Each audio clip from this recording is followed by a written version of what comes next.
Genesis Kapitulo 43. Pagbabalik ng mga kapatid ni Jose sa Ehipto. At ang kagutom ay mahigpit sa lupain. At nangyari, nang makain na nila ang trigo ang kanilang dinala mula sa Ehipto, na sinabi sa kanila ng kanilang ama, "Kayo'y pumaroong muli, ibili ninyo tayo ng kaunting pagkain."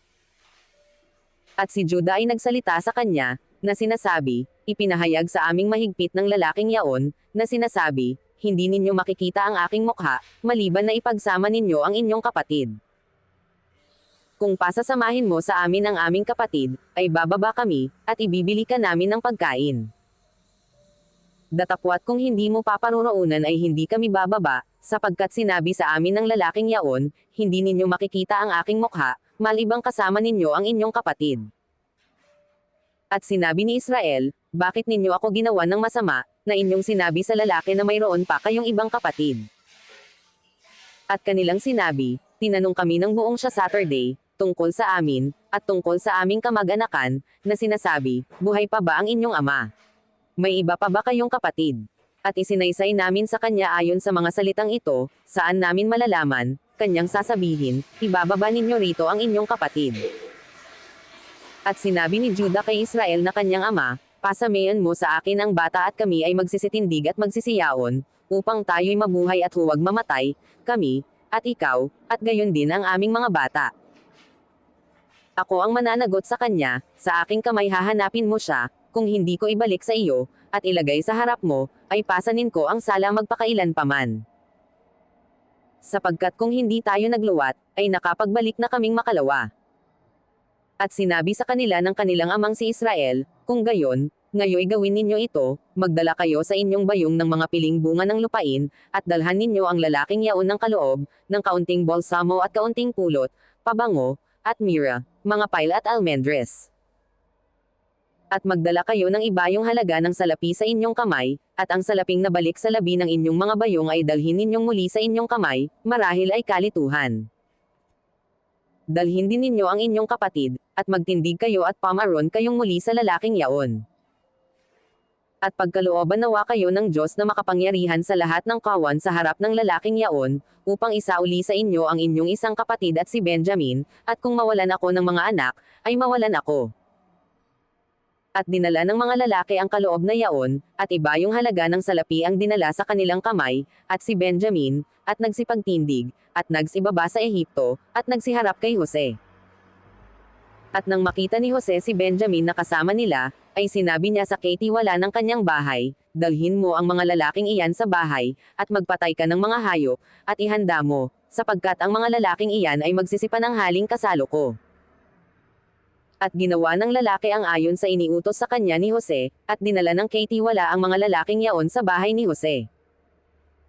At ang mga lalaki ay nanggatakot, sapagkat sila'y dinala sa bahay ni Jose, kanilang sinabi, "Dahil sa salaping isinauli sa ating mga bayong ng una, ay dinala tayo rito, upang hanapan tayo ng dahilan, at tayo'y ibagsak niya, at tayo'y ariin niyang mga alipin, at pati ng atin mga asno."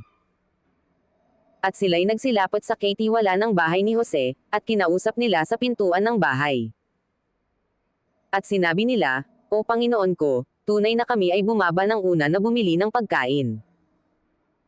At nangyari, nang dumating kami sa tuluyan, na binuksan namin ang aming mga bayong, at, narito, ang salapi ng bawat isa sa amin ay nasa labi ng kanikanyang bayong, ang salapi namin sa tunay na timbang, at aming muling dinala sa aming kamay. At nagdala kami ng ibang salapi sa aming kamay upang ibili ng pagkain, hindi namin nalalaman kung sino ang naglagay ng aming salapi sa aming mga bayong." At kanyang sinabi, "Mapayapa kayo, huwag kayong matakot, ang Diyos ninyo at ang Diyos ng inyong ama ang nagbigay sa inyo ng kayamanang natatago sa inyong mga bayong, tinanggap ko ang inyong salapi, at inilabas si Simeon sa kanila." At dinala ng katiwala ang mga lalaki sa bahay ni Jose, at sila'y binigyan ng tubig, at nangaghugas ng kanilang mga paa, at binigyan ng pagkain ang kanilang mga asno. At kanilang inihanda ang kaloob sa pagdating ni Jose sa tanghali, sapagkat kanilang narinig na doon sila magsisikain ng tinapay. At nang dumating si Jose sa bahay, ay dinala nila sa kanya sa loob ng bahay, ang kaloob na nasa kanilang kamay, at sila'y nagpatira pa sa harap niya.